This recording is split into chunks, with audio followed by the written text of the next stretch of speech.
Welcome to the Unpackin' It podcast with Bryce Johnson. It's a show that unpacks sports, faith, and life with intriguing guests from the sports and entertainment world. Enjoy inspiring conversations and thought-provoking interviews. You'll hear stories from people that will inspire, challenge, and encourage you. Now, from the Unpackin' It studios in Charlotte, North Carolina, uniting sports fans everywhere. Here is Bryce Johnson. His former NFL offensive lineman, Jordan Gross, who spent his entire 11-year career with the Carolina Panthers. He played his college football at Utah and was the 8th overall pick in the 2003 NFL Draft. He was a 3-time Pro Bowler and a first-team All-Pro in 2008, and he also played in Super Bowl 38. He joins us today on Unpacking It to discuss football, faith, family, and farming. Jordan, thanks so much for joining us. How are you? Oh, man, I'm doing great. I'm actually heading to the farm now, so all's good. Oh, that's awesome. Well, I want to ask you all about that, but of course, the NFL draft has been taking place. So I want to get your thoughts just on your experience of draft day and what was it like and what do you remember most about being drafted? Well, you'll never forget it. You know, I was leading up to the draft. I was projected to be the top offensive lineman taken, and I thought that could mean anything from the Texans at 3rd overall to maybe on down to the Ravens, who I believe were 10th or 11th that year. So I thought I'd probably go somewhere in the top 10. But it's funny, Chris, because back then they only invited like maybe 15 guys to the draft, and I was asked to come. Oh.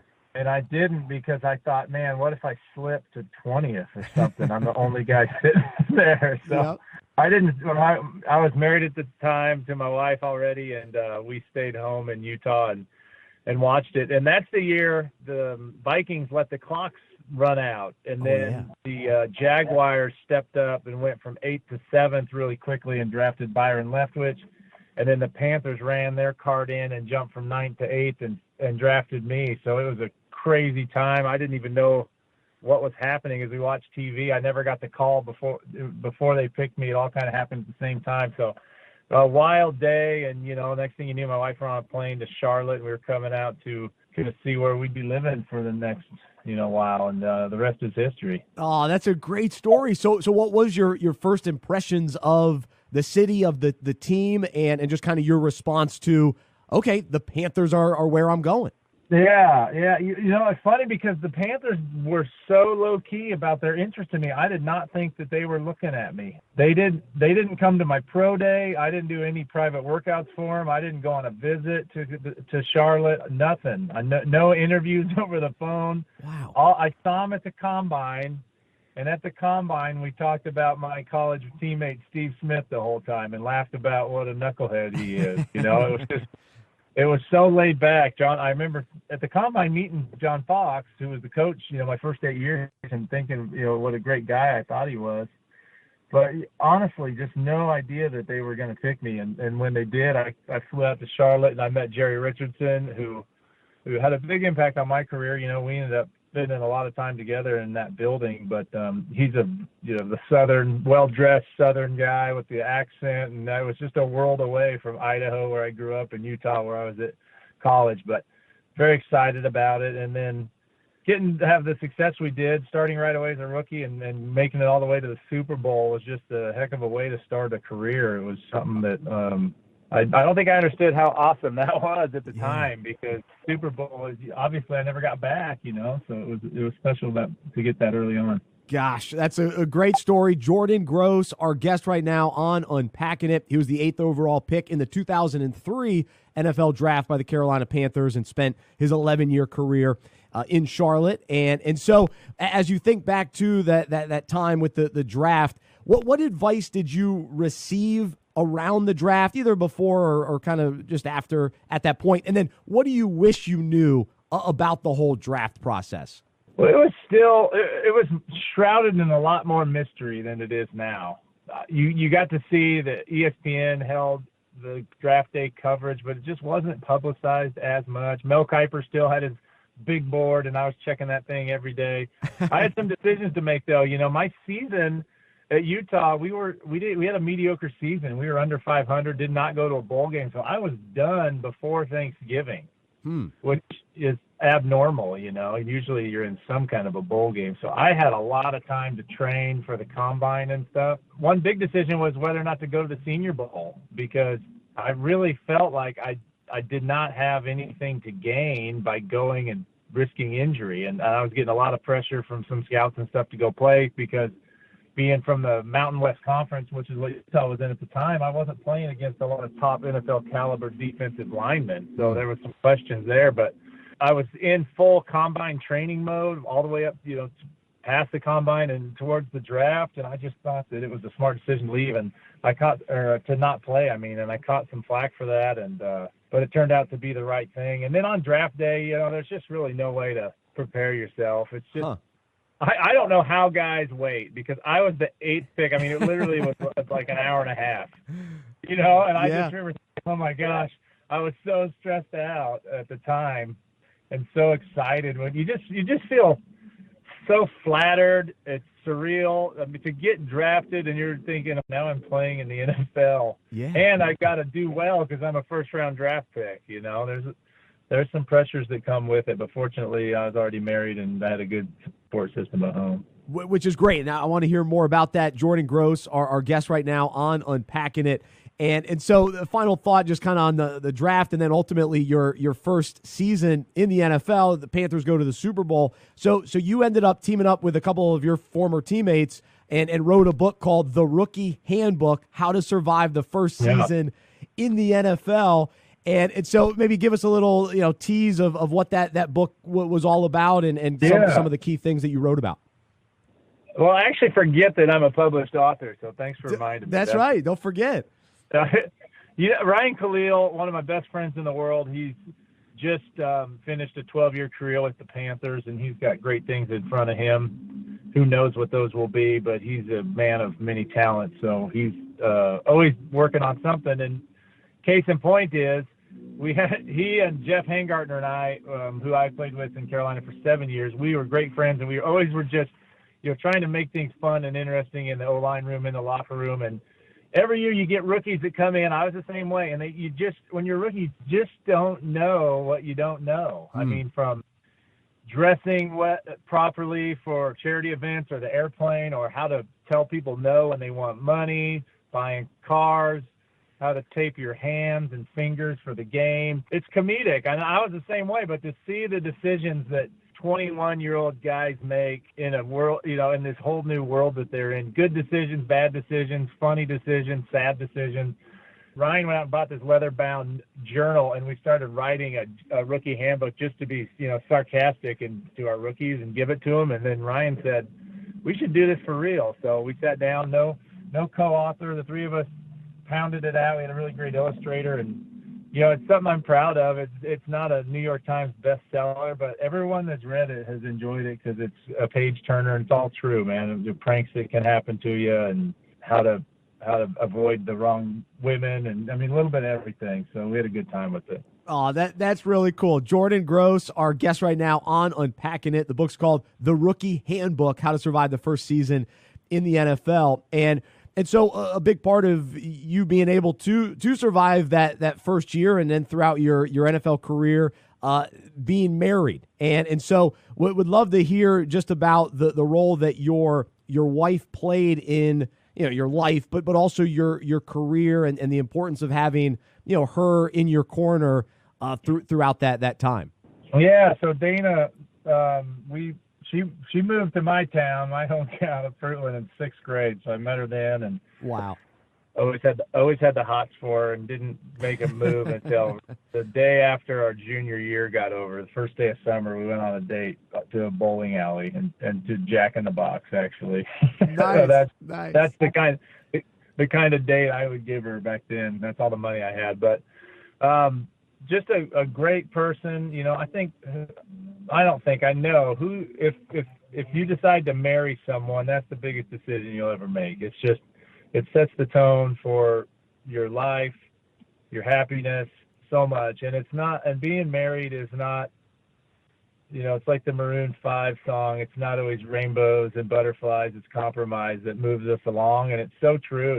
I just sharing years. We're coming up on 18 years together, wow. Married, 21 before that. I get now 23, 22 together total, and we're only 38. So it's been, most of our lives. You got to be a team, and you got to be able to put yourself second. Sometimes when you feel like you want to be first, it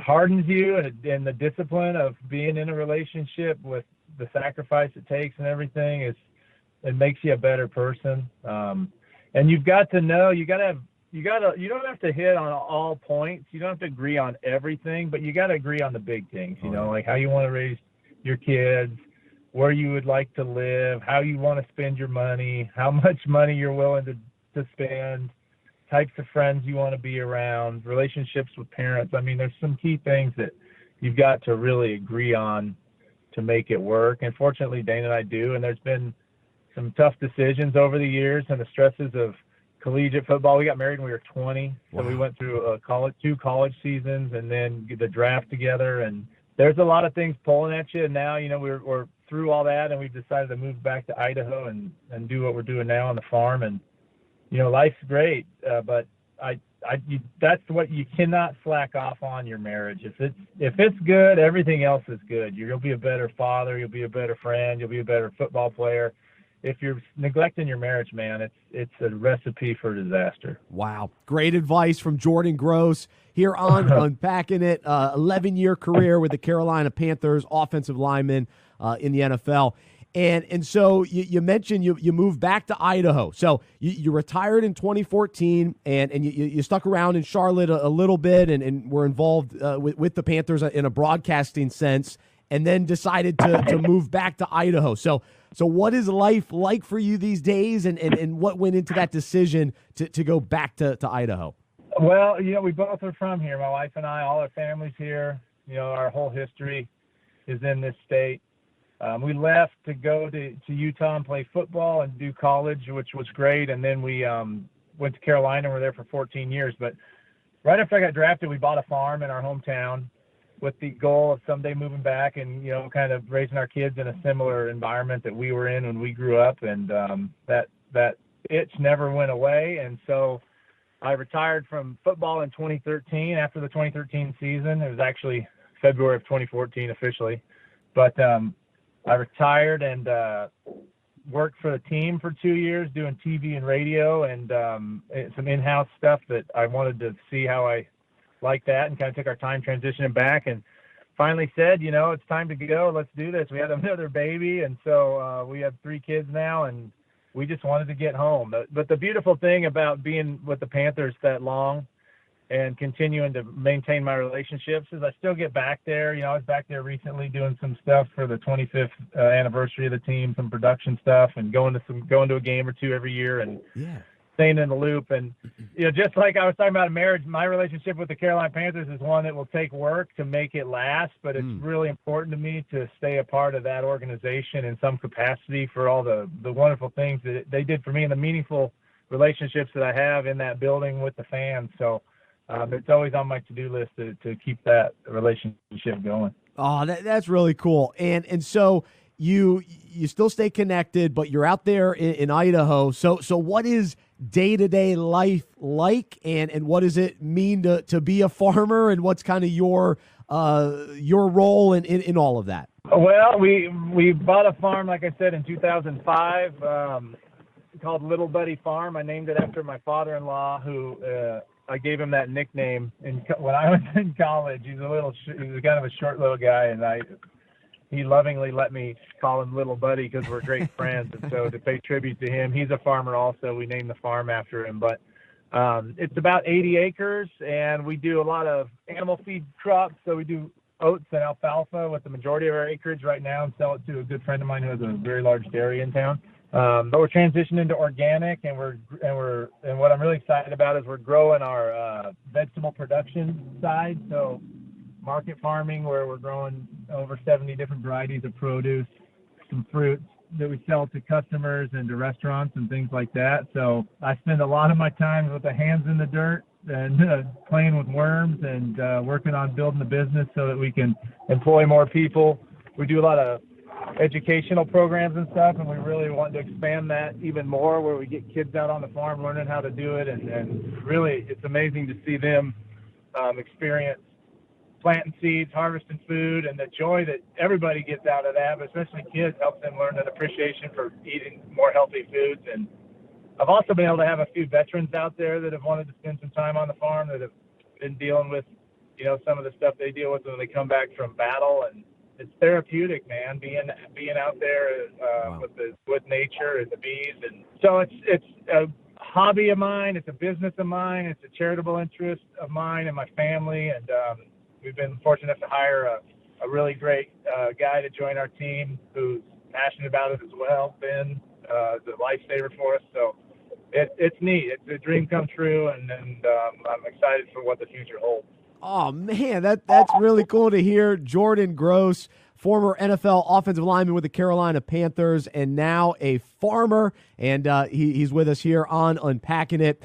And Jordan, man, we love talking football, and cool to hear about your farming, but we also love talking about faith here on Unpacking It. And so we'd love to hear a little bit about your faith journey and the role that God has played in your life and your dependence on him. And so what has, and maybe we'll talk specifically about how your faith has grown since retiring from football, and how important has your faith been in the transition away from football and your reliance on God? My story of redemption is not one of a whole lot of redeeming. I sin like everybody else, but I never really had a phase in my life where I got off course. I grew up going to youth group in a Free Methodist church in my hometown, and went to big youth rallies and all that stuff. And I was never overly churchy, to use that term, if you know what I mean. I always enjoyed going. It was a part of my life. But I had friends kind of from all walks of life, and still do today. In Utah, we didn't have a chaplain or anything. There's a lot of LDS guys on our team, and I was not. But never really found a church home. I did some FCA stuff in college a little bit, but honestly didn't really connect too much. And then we got to Utah. We had a great chaplain in Mike Bunkley for a number of years, and we would always have chapel services and during training camp and during game day. So that community of my football team was one that also gave me a great community for my faith as well. And I guess now, I've kind of been, my life story has been one of fidelity, I would say. Just kind of staying true and loyal and on track and trying not to mess things up too much. So my dependence on God, I'm fortunate that he never gave me with too many vices that I'm having to overcome all the time. And I try to stay true to what keeps me right. It's my family, that's my wife.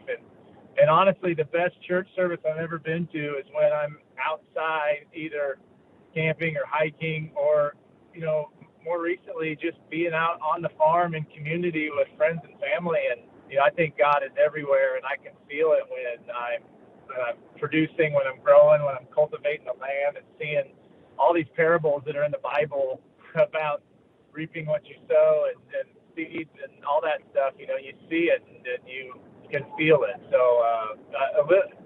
a relationship that's been consistent my entire life, and hopefully it remains that way, because God has definitely blessed me and my family with more than we ever deserved. Man, what a great testimony, and that word consistency is, unfortunately, it's kind of a rare word to use for a lot of people and the lives that we live. And so what are some of those just kind of practical ways that you've just stayed connected to the Lord and continue to pursue him, and what does that look like on a day-to-day basis for you?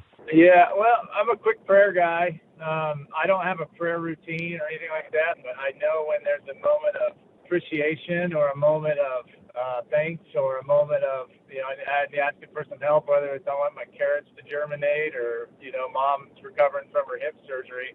So I try to stay in practice with that. coaching, man, on the consistency. You know areas where you could eventually lead to trouble.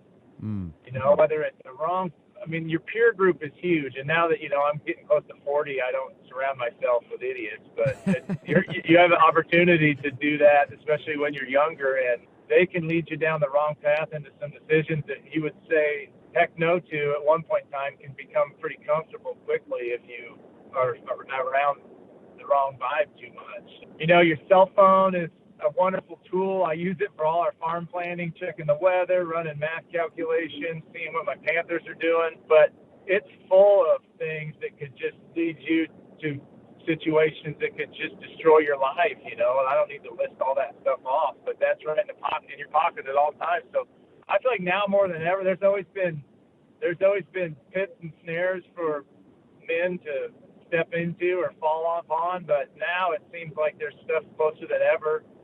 But, you know, there's substance abuse, there's gambling, there's other addictions. I mean, it's everywhere. So just knowing, you know, like don't get close to the fire, you're going to get burned. And so having a good internal clock to be able to tell yourself, am I looking for intoxication or am I looking for long-term quality of life? And, you know, fortunately, more often than not, I've chose the right answer there. Man, that's awesome. Jordan Gross, our guest right now on Unpacking It, 11-year career with the Carolina Panthers. Now he's a farmer out in Idaho. And of course, I got to ask you a little bit about the Panthers and even in talking just about your consistency in your faith, but you're also consistent as a leader in that locker room with the Panthers. And guys looked up to you and admired you, and fans did as well. And so what goes into that role as far as being a captain and a leader in the locker room?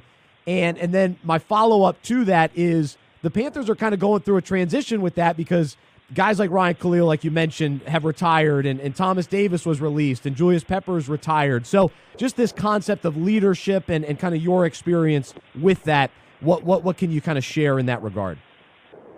Yeah, I mean, I've benefited from having great leadership around me, and I've also had a lot of experience being one of the leaders, and they're drastically different roles, but they're all needed. When I got to the Panthers, our O-line, I was the rookie at right tackle. The guard next to me was Kevin Donnelly, a 13-year veteran. Our center was a 7-year veteran. Our left guard was in his 5th year, and our left tackle was in his 10th year.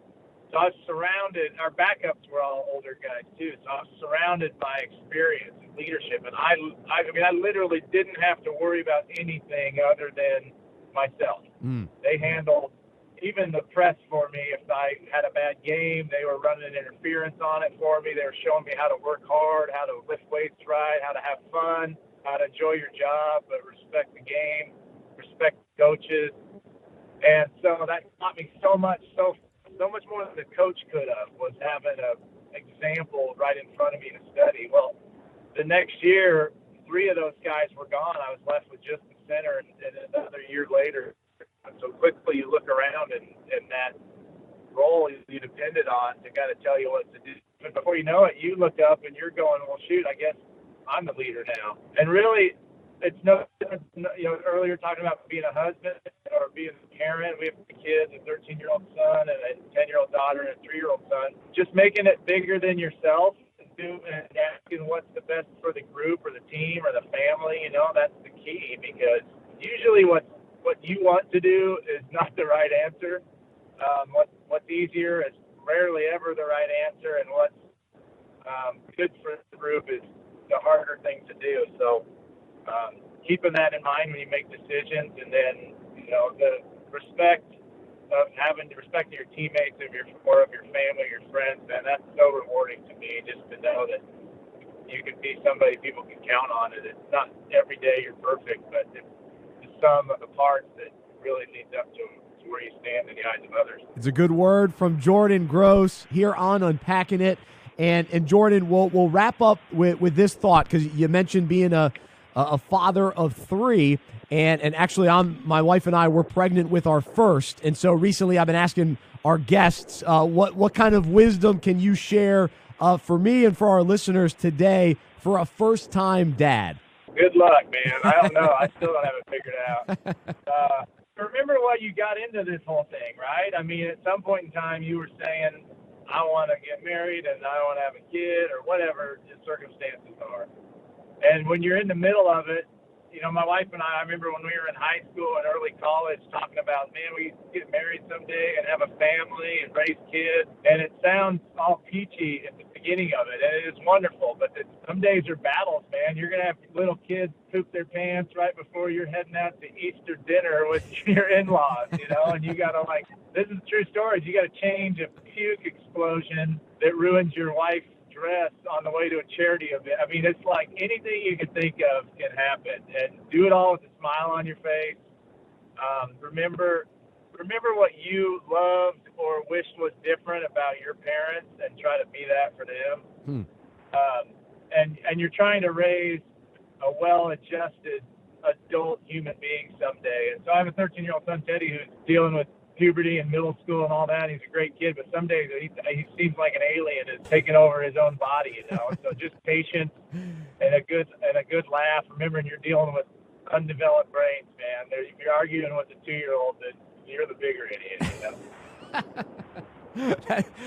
That's great advice, and we'll end it right there. Jordan, man, really appreciate you being a part of the show today. Great to hear from you, and glad you're doing well out in Idaho, and wish you the best on the farm and with your family, and glad to hear you're still connected with the Panthers, and we'll be pulling for them this upcoming season for sure. So thanks so much for joining us today.